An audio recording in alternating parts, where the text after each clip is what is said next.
आज की कहानी एक ऐसे लेखक की है जिसने हवेलियों के दुख नहीं लिखे। उसने लिखा वे दुख जो फुटपाथ पर सोते हैं, जिनके हाथ में किताबें नहीं फावड़ा होता है, जिन्हें समाज अछूत कहता है, पर वह उन्हें इंसान कहता रहा। नमस्कार दोस्तों, मैं हूँ अश्विनी। ये कहानी है मुल्कराज आनंद की। उनका जन्म 12 दिसंबर 1905 को हुआ। बचपन से ही उन्होंने भेदभाव देखा। कोई ऊंच नीच, छुआछूत, जाति, वर्ग, इन्हीं सवालों ने उनके मन में तूफान पैदा किया। वे पूछते थे, अगर भगवान ने सबको बनाया है तो फिर कोई अछूत कैसे हो सकता है? यही सवाल बाद में उनकी सबसे प्रसिद्ध किताब बनी, अनटचेबल मीन्स अछूत। इस उपन्यास का नायक है बाखा, एक सफाई करने वाला लड़का। पूरा समाज उसे छूने से डरता है, लेकिन उसके दिल में प्यार, दर्द, सपने सब है। मुल्कराज आनंद कहते थे, अछूत लोग नहीं होते, अछूत सोच होती है।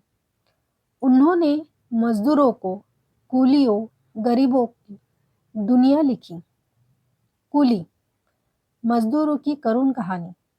अछूत, छुआछूत के जख्म। कच्ची मिट्टी, समाज की कठोर सच्चाई। उनका जीवन सिर्फ लिखने का नहीं था, वह एक आंदोलन था। वे इंग्लैंड गए, वहां पढ़ाई की, लेखकों से मिले, नए विचार सीखे। वहीं से उनकी सोच और तेज हो गई। साहित्य सिर्फ सुंदर भाषा नहीं, साहित्य जिम्मेदारी है। उनकी गांधी जी से मुलाकात हुई। गांधी जी ने कहा, जो दर्द तुम महसूस करते हो वही तुम्हारी शक्ति है। इसके बाद उन्होंने लिखा, समाज की बुनियाद को हिला देने वाला साहित्य।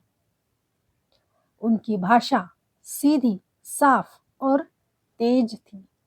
वे लिखते थे तो पाठकों को झकझोर देते थे, क्योंकि वे चाहते थे लोग सिर्फ कहानी न पढ़े, कुछ सोचे, कुछ बदले।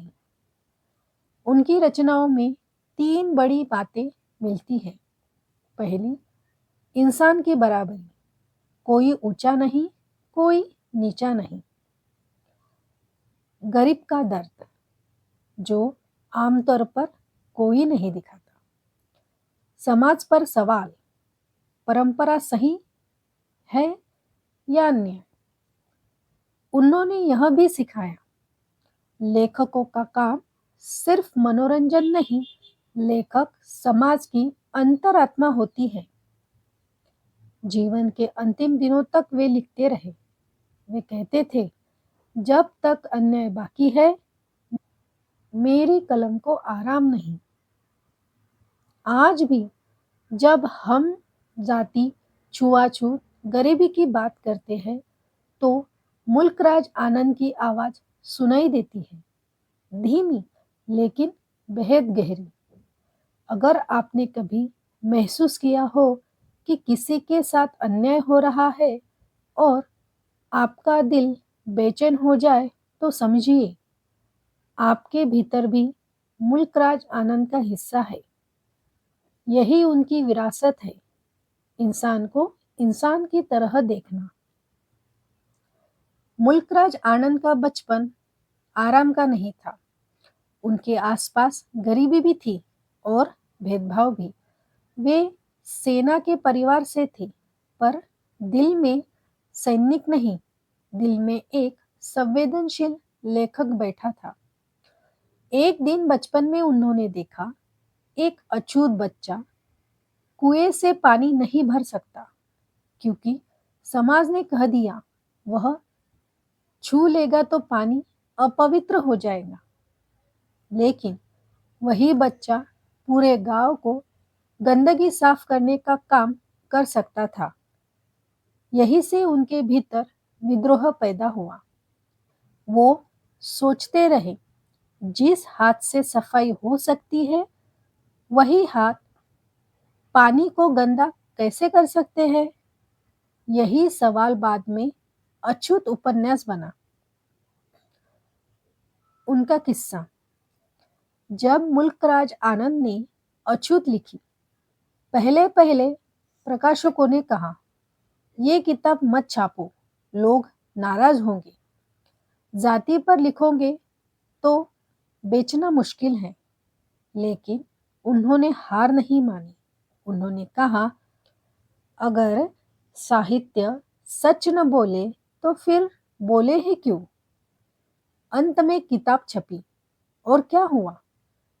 चर्चे शुरू हो गए, समाज में बहस छिड़ गई, अंग्रेजी अखबार तक में चर्चा हुई, विदेशी विश्वविद्यालय में पढ़ाई जाने लगी और आज अनटचेबल दुनिया की कई देशों में पढ़ी जाती है।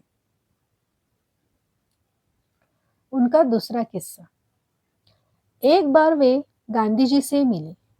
उन्होंने अपनी लिखी किताब दिखाई और पूछा, क्या मेरी लेखनी समाज बदल सकती है? गांधी जी मुस्कुराए और बोले, कलम तभी बदलती है जब वह दिल से निकली। यही बात मुल्कराज आनंद के जीवन का सिद्धांत बन गई। उनकी भाषा में नाटक नहीं, आडंबर नहीं, सरल शब्द, गहरी चोट। वे अमीरों के दर्द नहीं लिखते थे, वे लिखते थे उन लोगों की कहानी जिनके पास कहने का मंच भी नहीं। उनके पात्र कूली, मजदूर, सफाई कर्मचारी, किसान साधारण दिखते हैं, लेकिन दिल में तूफान रखते हैं। उनकी वजह से कई लोगों ने पहली बार सोचा, जाति भेद ठीक नहीं, छुआछूत अपराध है, हर इंसान बराबर है।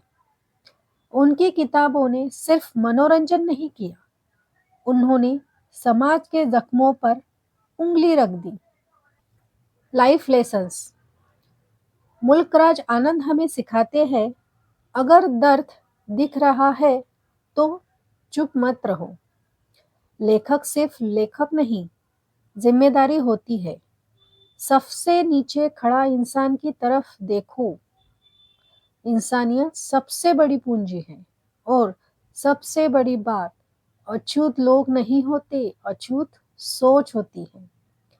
अगर आपको लगता है कि हर इंसान बराबर है तो कमेंट में लिखिए, इंसानियत जिंदाबाद, और बताइए अगले एपिसोड में किस लेखक को कहानी सुनना चाहेंगे।